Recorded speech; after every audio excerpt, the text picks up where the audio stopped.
TJGO finaliza cadastramento no Banco Nacional de Monitoramento de Prisões. Núcleo de Atermação apresenta resultado positivo. No Justiça em Foco de hoje, vamos receber o desembargador Walter Carlos Lemes. Não saia daí, o Agenda Judiciária já está no ar.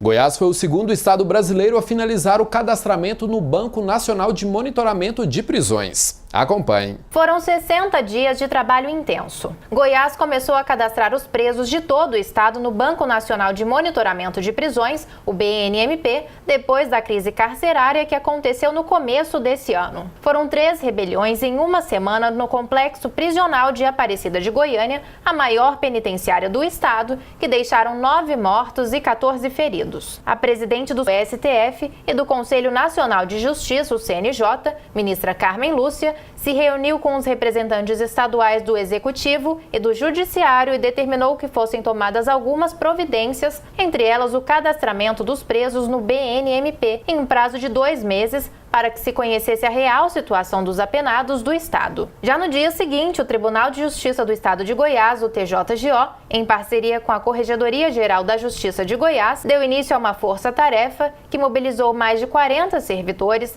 além de magistrados e estagiários do interior e da capital. O papel da Corregedoria, eu acredito que foi bastante preponderante, porque ele agiu assim de forma com toda evidência e no momento exato em que a situação se estourou com a rebelião dos presos. A partir de então, até por orientação e pedido da ministra Carmen Lúcia e também do próprio Conselho Nacional de Justiça, que nos orientou muito com conselheiros que aqui vieram, nós conseguimos, juntamente com o Tribunal de Justiça, com a disposição de todos os magistrados, servidores da Justiça, que no momento assim fizemos um grande mutirão.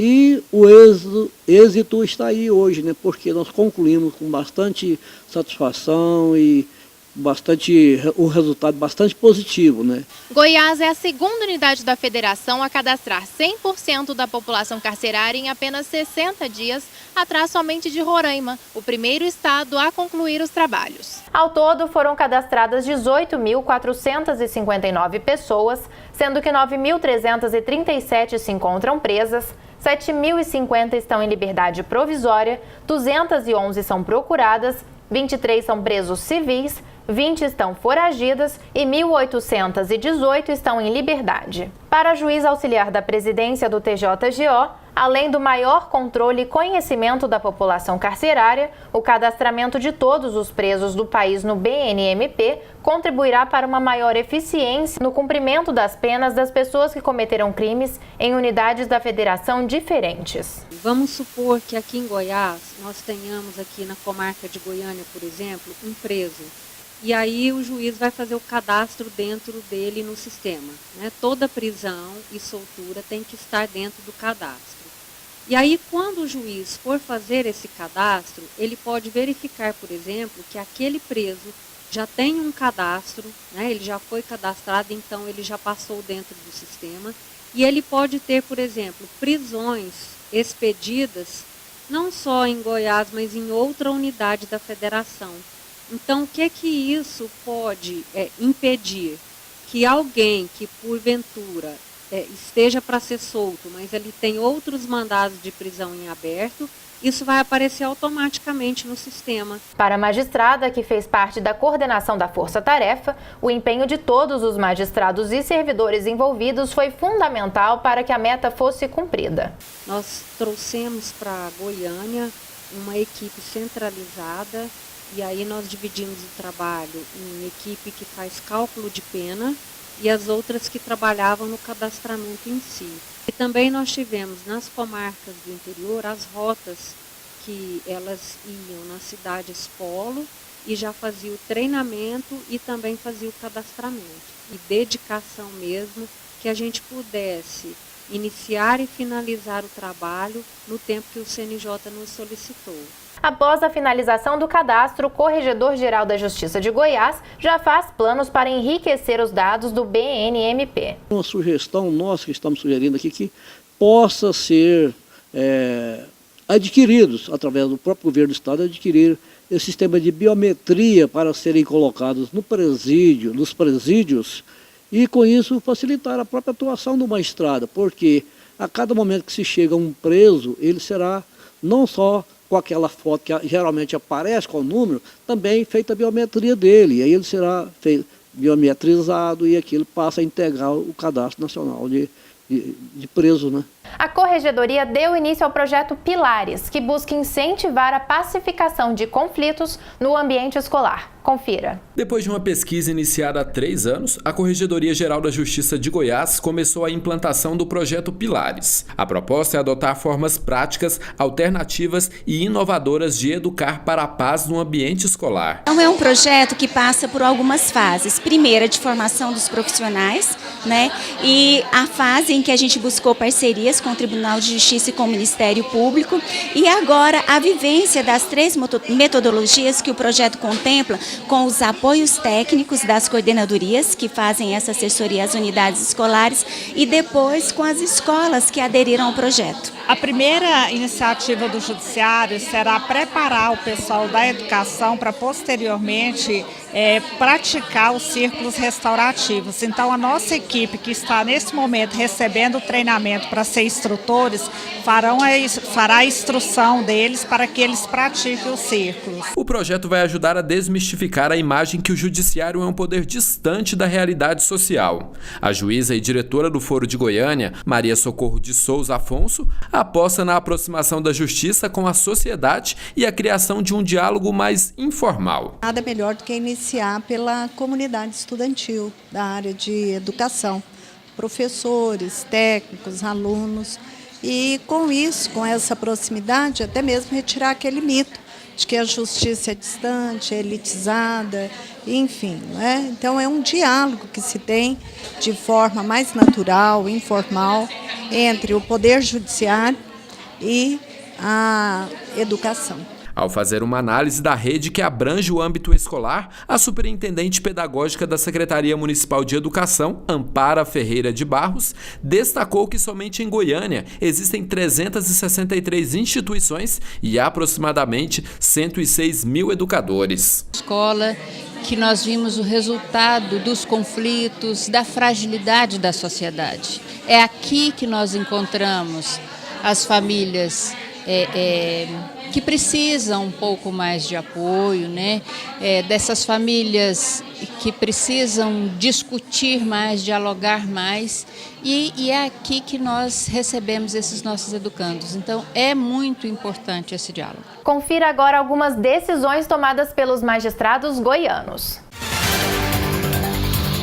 Homem soterrado durante construção de esgoto será indenizado pelo município de Ceres. O município de Ceres foi condenado a indenizar por danos morais e estéticos em R$40 mil um servidor público que foi soterrado durante a construção da rede de esgoto local. O homem estava trabalhando em uma das valas quando houve desabamento, ficando gravemente ferido, necessitando de cirurgia e afastamento médico. A sentença do juiz Jonas Nunes Rezende, titular da 2ª Vara da Comarca. Homem é condenado por atropelar mulher que atravessava a rua. Um trabalhador autônomo foi condenado a 2 anos de detenção. Ele foi julgado culpado pela morte de uma mulher atropelada ao atravessar a rua. O homem teve ainda a carteira de habilitação suspensa por 2 meses para dirigir veículo automotor, bem como pagar R$3 mil a título de reparação por dano sofrido pela família. A pena de prisão foi substituída pela prestação de serviços à comunidade. A decisão unânime é da 2ª Câmara Criminal do Tribunal de Justiça do Estado de Goiás. A servidora tem direito à licença para acompanhar o marido aprovado em concurso em outra cidade. O desembargador Olavo Junqueira de Andrade concedeu a uma servidora pública o direito à licença para acompanhamento do marido que foi aprovado em concurso público em Quirinópolis. O caso foi definido durante a sessão da 5ª Câmara Civil do Tribunal de Justiça do Estado de Goiás e foi respaldado por decisão do Supremo Tribunal Federal e do Superior Tribunal de Justiça. E daqui a pouco tem o quadro Justiça em Foco com o desembargador Walter Carlos Lemes. Não saia daí!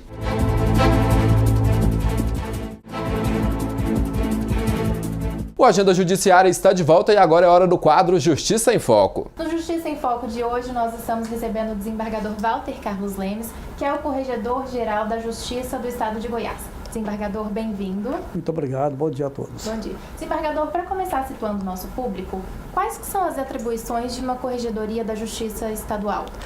Olha, a Corregedoria da Justiça, ela tem uma atividade assim, múltipla, não só na parte de fiscalização, orientação aos magistrados e também aos cartorários, os cartorários judiciais, extrajudiciais. Então a atividade é múltipla e exige um trabalho intenso a todo momento. Desembargador, a gente já está há um ano dessa gestão do biênio 2017-2019, nós estamos na metade. Então faz um balanço para a gente desse primeiro ano, por favor. As atividades saíram conforme planejado, a contento do senhor? Eu diria que conforme planejado, totalmente não, porque a gente sempre sonha um pouco mais alto, mas nunca deixaremos de ser assim. Mas eu acho que grande parte das nossas conquistas nós conseguimos realizar com êxito bastante satisfatório, com a colaboração de todos os magistrados, servidores, do próprio presidente do Tribunal de Justiça, o desembargador Gilberto Marques Filho e a sua assessoria, a Corregedoria com os nossos juízes auxiliares, Murilo, Cirlei e Cláudio. Temos feito um trabalho muito grande e eu acho que pretendemos ainda, a nossa aspiração é chegarmos a um nível mais alto ainda para deixar registrado na nossa história, na nossa passagem como corregedor pelo Tribunal de Justiça de Goiás, a nossa marca de um trabalho bastante eficiente e que possa corresponder à expectativa. Uma das atividades que tiveram destaque agora nesse começo do ano, o Agenda Judiciária ele fez uma cobertura ampla, foi a força-tarefa nas varas de execução penal e também no Banco Nacional de Monitoramento, de Presos, que foi, assim, inclusive um dos pedidos das demandas da ministra Carmen Lúcia e que foi coordenada pela Corregedoria e que também foi muito elogiada também pela ministra. Como é que o senhor vê essa atividade da força-tarefa? Olha, eu vi como uma coisa assim, altamente positiva. E a par disso, nós temos que, primeiramente, agradecer às equipes, os conselheiros do CNJ que estiveram aqui em Goiás, nos auxiliando, orientando de como proceder para fazer esse cadastramento de presos, né, mandados de prisão. Nós fizemos, convocamos juízes, os juízes deixaram suas atividades normais de expediente, às vezes com audiências marcadas, mas atendendo a determinação da querida presidente Carmen Lúcia, nós conseguimos fazer um trabalho bastante satisfatório. Nós desdobramos e contamos com a colaboração de todos os integrantes do Poder Judiciário, não só do juiz, do servidor, do Ministério Público, do delegado de polícia, a Polícia Militar. Esse amparo foi fundamental para que esse trabalho pudesse ser conduzido de uma forma assim, bastante satisfatória. Realmente foi um trabalho em equipe muito grande, muito efetivo, né? Foi um trabalho intenso, uma visita ao CEPARGO, ao Denir Guimarães, como se diz, né? O senhor, inclusive, participou das vistorias nos presídios, não é isso? Participei. E nos preocupou muito aquela situação daqueles presos, porque realmente o presídio não oferece a mínima condição de salubridade, né? A gente fica muito preocupado, mas parece que isso está sendo cuidado pelo governo do Estado. Nós tivemos na inauguração do presídio ali de Formosa, que realmente ficou muito bom, a parte de higiene, vamos dizer, dar uma nova, assim, um novo espaço para aquelas pessoas que são ali obrigadas por determinação da lei ali estar residindo. Esse ano também outro marco foi que pela primeira vez foram dados os prêmios, o selo ouro, prata e bronze para as varas dos tribunais de júri que mais realizaram júris. Essa premiação continua, desembargador? Continua, e olha, eu quero dizer a vocês, a todos os magistrados que naturalmente irão ver isso aqui, e demais pessoas, que a função do corregedor é uma função terrível, é martirizante. Eu acho que é uma situação de você querer punir, orientar. A nossa visão não é essa. Primeiro é aconselhar e informar com aquilo que nós sabemos, orientar, vamos fazer um trabalho sério, honesto, vamos vestir a camisa da magistratura, vamos ser um juiz por inteiro, vamos dedicar a nossa profissão. É sacrificante para todos nós, né?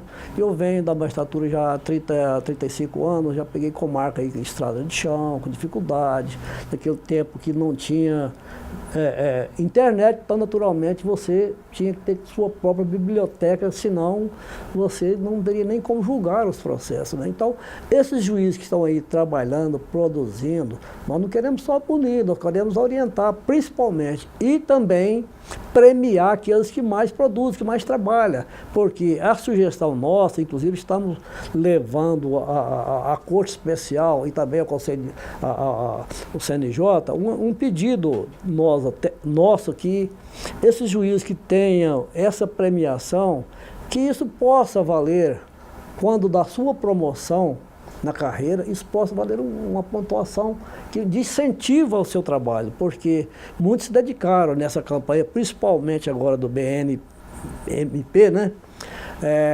Intensamente. Eu não vou citar nomes, senão eu correria o risco de deixar alguém de fora. Eu gosto de todos eles, mas todos de forma impecável. Deixaram os trabalhos da sua comarca, de Rio Verde, de Santa Helena, de Quirinópolis. Todos esses juízes mais em torno de Goiânia se dedicaram, vieram para Goiânia, trabalharam intensamente, dia e noite, e fizeram um trabalho espetacular. Serão agraciados por nós, né? Sim, o reconhecimento, sem dúvida nenhuma, do desembargador é muito importante.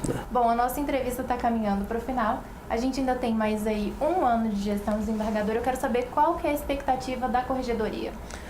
Olha, a gente tem muitos sonhos e dizem que nós não devemos abdicar dos nossos sonhos, mesmo que talvez não alcancemos todos, mas queremos fazer um trabalho que seja realmente uma marca para que, junto com a gestão do presidente Gilberto Marques Filho, possa o Poder Judiciário ser reconhecido não só no estado de Goiás, como no Brasil, pelo que vem produzindo. Nós queremos fazer o nosso trabalho, um trabalho diferenciado, como nós fizemos no TRE, na nossa gestão lá, eu quero também fazer da mesma forma aqui. O Tribunal de Justiça do Estado de Goiás está indo muito bem, tem produzido, tem recebido prêmios nacionalmente, e a Corregedoria também, de igual forma, quer deixar o seu trabalho registrado. Nós estamos fazendo esse trabalho.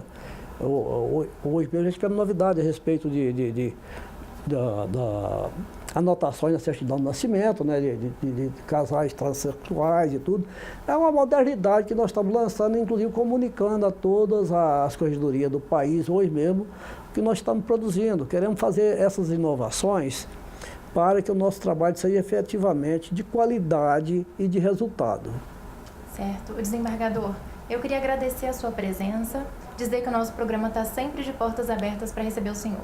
Ok, eu fico grato, agradeço a sua oportunidade de vir aqui expor o que nós fizemos e que nós iremos fazer. Se Deus quiser, contando com a ajuda de Deus e a força do trabalho de cada um dos nossos servidores, que tem nos colaborado de forma intensa mesmo, a ponto de a pessoa adoecer e ficar aí acamada, mas de tanto trabalho, viu? A doutora Cirlei, o doutor Murilo, o doutor Cláudio, a Eliane Ramos, que tem feito um trabalho magnífico, a nossa querida repórter aqui, a Mirella, né? Então, esse trabalho, o conjunto desse trabalho nos possibilita realizar assim, de forma mais eficiente aquilo que planejamos. Com certeza.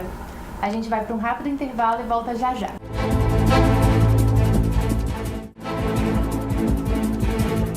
Os presidentes do TJGO e do STJ participaram da entrega da reforma do Fórum de Trindade. Acompanhe. Foram 2 anos de obras para melhorar e modernizar o Fórum da Comarca de Trindade. Houve uma reforma geral. Quando a gente fala geral, é desde a estrutura do Fórum, que estava comprometida, até a pintura. Enfim, houve uma reestruturação completa na questão estética, na questão externa e na questão de segurança também do prédio, que realmente mudou bastante. Para o diretor do foro local, as benfeitorias contribuem, inclusive, para uma melhor prestação jurisdicional. O espaço, a estrutura física, ela é o primeiro passo para que haja um atendimento adequado. Então isso contribui decisivamente para que haja uma qualidade e também uma produção maior. Trindade é a comarca com uma das maiores demandas do estado. São cerca de 30 mil processos em tramitação. Com a reforma e ampliação do fórum, a previsão é que haja a criação de novas varas e ampliação do número de magistrados. A previsão é que de 5 passem a ser 7 juízes atuantes por aqui. Durante a solenidade, o governador Marconi Perillo elogiou o bom diálogo que mantém com o judiciário e o desempenho desse poder na prestação jurisdicional, em especial a execução penal. A presidente do STJ, ministra Laurita Vaz, e o presidente do TJGO, desembargador Gilberto Marques Filho, participaram da solenidade de inauguração das mudanças no fórum. Na ocasião, também estiveram presentes magistrados e autoridades políticas. A importância é pelo crescimento da nossa comarca de Trindade, da qual fui juiz por mais de 4 anos. Fico feliz de aqui retornar, agora sim, trazendo um benefício por demais merecido a todos os jurisdicionados de Trindade. Veja, para quem passou aqui e conheceu uma cidade ainda pequena, com um único juiz, mas com muito serviço já naquela época, mais serviço, quase o dobro de umas que já tinham 2 juízes. Hoje é esse crescimento constante. A ministra, que já atuou na comarca como promotora, lembrou com carinho de ter participado na década de 80 da inauguração do primeiro Fórum de Trindade. Ela elogiou o esforço empreendido pelo Judiciário goiano na busca por uma prestação jurisdicional de excelência. Olha, toda reforma, toda ampliação é muito importante. E essa não é diferente. Então, eu sempre digo que essa reforma é muito importante para a magistratura, para o Ministério Público, para os advogados, enfim, para todos os operadores de direito e principalmente para a comunidade, que vai ter mais conforto quando vier ao fórum em busca de justiça. O Núcleo de Atermação tem apresentado uma rápida resposta à população. Diariamente são protocoladas cerca de 40 ações. Confira. Vladisney Duarte teve dificuldade para quitar uma dívida feita no cartão de crédito. Depois da negociação, ela pagou os boletos e se livrou das contas. A dor de cabeça começou depois que ela recebeu uma carta informando que o nome dela havia sido negativado pela empresa. Acreditei que estava tudo resolvido, né? Que eles ligam, né, avisando que vai vencer, aí liga no dia que está vencendo e liga depois para saber se pagou. E aí eu efetuei o pagamento, 5 dias depois eles me ligaram falando sobre o pagamento novamente, e aí essas ligações começaram a ser frequentes, uma vez por semana, depois duas vezes, aí foi onde a gente fica assim de saco cheio, né, de receber uma cobrança de uma dívida que está paga. A mulher procurou o Núcleo de Atermação para entrar com um processo contra a empresa e só assim ter o nome limpo. É porque que a gente tem a resolução dos problemas, não precisa de arcar com contas com advogado, e a gente sabe que vai ser resolvido da mesma forma que se a gente tivesse contratado um profissional. Casos como a da Vladisney podem ser resolvidos sem nenhuma burocracia por meio de um juizado cível. Em 2016, o Tribunal de Justiça do Estado de Goiás criou o Núcleo de Atermação, que é responsável por protocolar um processo proposto pelo cidadão sem a necessidade de um advogado. Existe uma vantagem, uma desvantagem, é uma opção. Se ela vai através de advogado, ela vai ter assistência jurídica do advogado, o advogado vai desenvolver todo o trabalho de confecção do pedido. Se ele vem no NAGEC, ele vai conduzir a sua própria causa, sem o auxílio do advogado. Não é? Então, aí é uma opção da parte, não há algo que seja melhor ou pior, é uma opção que ela tem até 20 salários mínimos. Qualquer pessoa física pode entrar com o pedido no Núcleo de Atermação. Basta trazer o CPF, IRG ou a CNH. Também é necessário apresentar o comprovante de endereço e todos os documentos relacionados à ação proposta. Já em caso de pessoa jurídica, é necessário estar na condição de microempreendedor ou empresa de pequeno porte. Diariamente são protocoladas em média 40 ações. O serviço é parecido com o atendimento feito pelo PROCON, mas apresenta uma efetividade maior por ter valor judicial. Enquanto o PROCON ele é um órgão administrativo do Poder Executivo que tem o intuito de tentar um acordo entre a parte reclamada mais a parte reclamante, o núcleo da atermação ele tem a capacidade de encaminhar esse processo para que um magistrado tenha o poder de obrigar a outra parte a cumprir algo que foi violado. O O PROCON, exemplo, vai tentar apenas o acordo. O PROCON não tem o poder de obrigação, caso a parte reclamada se recuse a cumprir, ou até mesmo a análise de quem está errado, o PROCON não faz. Depois que é dado início ao processo na sala de atermação, ele é distribuído para um dos 11 juizados cíveis de Goiânia. Parte deles funcionam dentro do Fórum Cível da capital. A primeira coisa é a distribuição para um juizado especial. No mesmo ato, a designação de uma audiência, que se realiza em torno de 60, 90 dias, 100 dias, 120. A pessoa comparece a essa audiência, vamos imaginar, contra uma empresa. Há tentativa de composição, tentativa de acordo. Caso haja acordo, a questão se encerra. Se não houver acordo, a questão prossegue, a empresa reclamada ela se defende e, na sequência, o processo é encaminhado para o juiz para julgamento. Agora vamos conferir os cursos disponíveis para a área jurídica. O Tribunal Regional do Trabalho do Rio de Janeiro publicou o edital com 16 vagas para diversos cargos na área jurídica. As inscrições vão até o dia 19 de abril e podem ser feitas pelo site do Instituto AOPC. E fica por aqui mais uma edição do Agenda Judiciária. Até a próxima semana. Boa semana e até a próxima.